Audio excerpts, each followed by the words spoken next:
afternoon, everybody. My name is Dana Green Remedios, and I'm a registered holistic nutritionist. And I would like to talk to you about what you can do at home for your immunity. I'm going to debunk some immune health myths, and I'm also going to help you know what you can do around the house to take care of yourself and stay the most immune to anything that might be going around as possible, but just things around the house. So, hi everybody, thanks so much for joining me. I'm so glad that you're on. So, I am a holistic nutritionist, and we like to focus first and foremost on food. And I want to debunk some immune health myths. One of them is that there is really going to be a magic bullet out there that is going to take care of us. And this is really a misconception. And I'm sure that if you're listening right now, you probably already agree with me that you got to take care of lifestyle factors. You got to look at 5 lifestyle factors. This is my belief that there are 5 main things that you have to look after. And these are your diet, your sleep, your supplements, your exercise, and what I call emotional regulation. And a lot of other people like to refer to as stress management. So these 5 topics, I'm going to break them down a little bit for you today on Chalkboard Mag. And if you follow the Chalkboard Mag, you know that there's a lot of other articles all over the place that you can go and delve deeper into these 5 topics, whether it be diet, stress, sleep, all these things. You can find more information about them. And they've been doing a whole series on things that you can go and get more resources on, which is really fantastic. So diet is one thing that I know a lot about as a nutritionist. And what does it mean when you're looking at your diet, when you want to support your immune health? One of the main things that we want to do is just get a variety of foods. So it might be hard if you're on total lockdown to get a wide variety of foods. You might not be able to go to your local farmer's market anymore and get all the produce that you got before. You might not be able to go to 4 or 5 different places and source out a lot of different things. You might be trying to just get it done in a much more convenient kind of one-stop shop. But you can still get a lot of variety. And even if you're getting things that last a long time, like your pulses and your rice and that kind of stuff, you can still get a variety of different things in your diet. So for everybody who's joining, I'm so glad to see you live with me. And if you have questions, just let me know. I would love to answer your questions live today if you have questions about how diet, sleep, supplements, exercise, or emotional regulation affect you in terms of your immunity, or you have a question about immunity. Please just let me know and I'll try and get back to you right on this live. I'll be with you for at least 10 minutes or so, and maybe longer if you've got more questions. So in terms of what you want to do with variety, you want to get variety in your plant foods, in your fruits and vegetables, in your produce. You want to get lots of colors. And when you're looking for lots of colors, you're not just looking for the rainbow, the red, orange, yellow, green, blue, the purple. You're actually also looking for a variety of gray, brown, whites, and beiges. I know that we think of white foods. This is a myth that I often have to debunk. We think of white foods as being junk, as being empty. But what is cauliflower, but if not a white food? Mushrooms, which are so great for our immunity, are also just different shades of brown and gray. And these are very valuable foods with some great compounds. So don't forget to get a full rainbow, including your blacks, your whites, your grays, and your browns. Tans, things like that are also very helpful.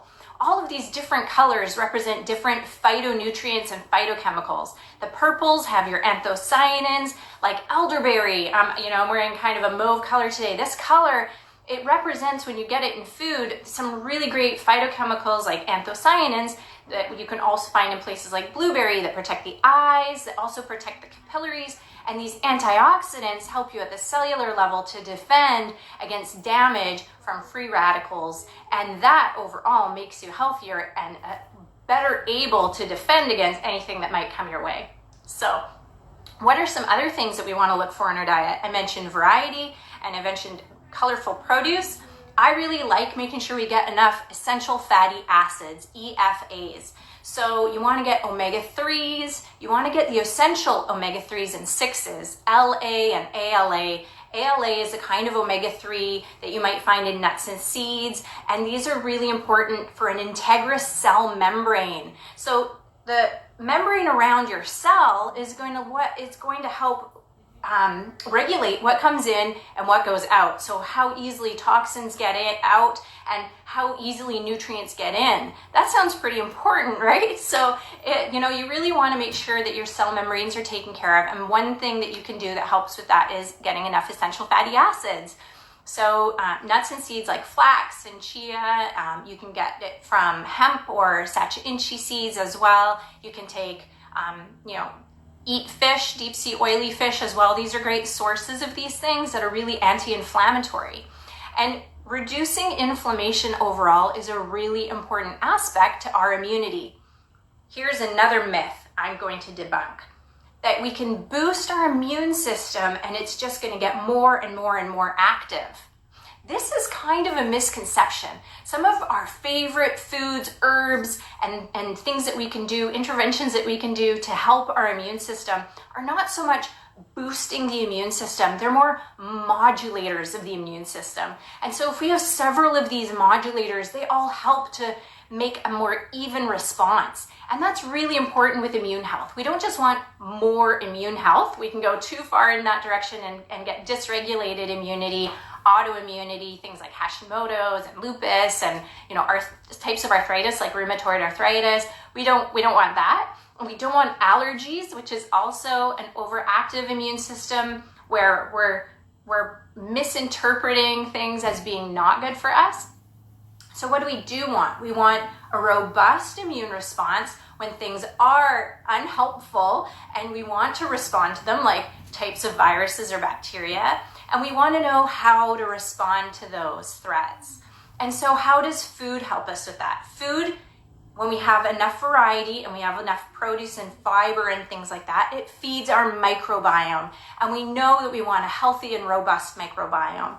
And science is starting to discover that when we're missing one or two strains of bacteria, we might then become intolerant to one or another foods, that those bacteria are able to really educate the immune system to say, hey, that food is a friend, I like that food, and we don't react to it. So if we're missing that bacteria, we might find out that we're allergic to it. And that's an immune system reaction that we don't want. So by getting lots of variety and feeding our microbiome, maybe even taking a probiotic supplement, we can have a more robust and diverse microbiome, and we can avoid having immune dysregulation like allergies or autoimmunity while improving our immune response to real true threats.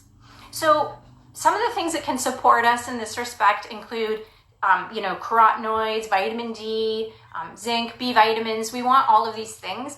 And as long as you're getting enough so that you're not deficient in any of them, that's great. You don't necessarily need to megadose on any particular thing. It's not so much a magic bullet kind of approach that we want to take. It's a well-rounded lifestyle. And so I talked about diet, and I've kind of started talking about supplements as well.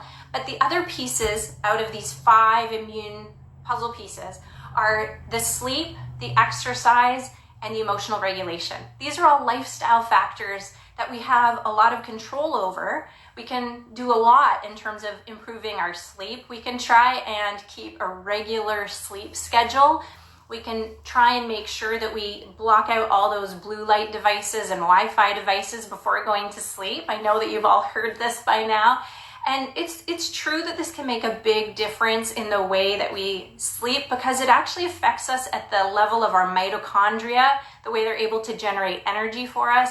And if we keep them healthy, we are also going to be more likely able to defend ourselves in the case of something that is potentially harmful to us, something that our immune system might have to deal with. And when we sleep deeply, we have better levels of melatonin, and melatonin also affects and helps to regulate parts of our immune system. So everything's really connected. This is why, holistic nutrition looks at the connections of all these things, and it's really important to not just do one thing like your diet. You really have to think about how you're living. And if you're really stressed out, like if you're living with a bunch of roommates that you really can't stand, or I'm sure that with the current situation, there are some people that would even like to be getting divorced but are stuck living together right now. And sometimes we just have to live in situations that are really hard. We might be catering or taking care of our aging parents, or we might not be unable to visit our parents or grandparents right now. There's lots of different ways that we could be stressed. And the way that we deal with stress is super important. So stress management is usually pillar number 5 that people talk about. I like to call it emotional regulation, because we can't necessarily change certain aspects of what's stressing us out. We can't change that we want to be together and we can't be together right now. We can't change necessarily our work situation if we either have not enough work right now or too much work. We can't change our financial situation, but we can change the way that we decide to manage our own emotions about these things, how we want to deal with setbacks. And so I really encourage you, if you're feeling at a low level of energy, try and find a way to get that energy up, whether it's moving your body or something like that. And I see that there's a question in, would you recommend paleo diet for someone who had autoimmune like Hashimoto's? I personally have Hashimoto's. It's totally in remission right now. And I feel that a paleo diet can be a great step if you're not already taking grains out. You might find that that's a really big improvement for you. I know for a lot of people with Hashimoto's, taking out the gluten makes a massive difference. I would try at least for a few months completely eliminating all gluten-containing grains. If you want to go totally grain-free, sometimes grains or seeds or pseudo-grains even can be a bother for people with autoimmunity. You might want to try taking those out as well. Dairy often gets mistaken in the body because there's some biomimicry there with gluten. So sometimes if taking out gluten helps, you might want to also try taking out dairy and see if that helps you even more. And finally, for Hashimoto's, check your micronutrient status. Sometimes adding a little bit of zinc or selenium makes a huge difference in your antibody levels. I know my own antibody levels were sky high, above 6,000, off the charts, and I was able to bring them down to 300 just with the addition of selenium. So do take a look at micronutrients and see if that helps. The autoimmune version of paleo, if you want to try that one for your autoimmune issues like Hashimoto's and other issues, you might find that that works really well for you. I don't necessarily recommend staying on any really restrictive diet for too long, because the first pillar that I was talking about for diet is variety. So we want to keep as much variety in our diet as possible, adding anything back in that we are able to add back in as soon as we're able to take out the inflammation and bring the level of stress down in the body and heal the gut. You want to start to add things back in as soon as you can. So just keep that in mind, that you don't want to stay on too restrictive of a diet for too long. And even something healthy like autoimmune paleo can rely on the same types of ingredients too often, like almond flour. You don't want to start relying on almond flour all the time. You get imbalanced in a different direction that you don't want to go in. So I hope that helps.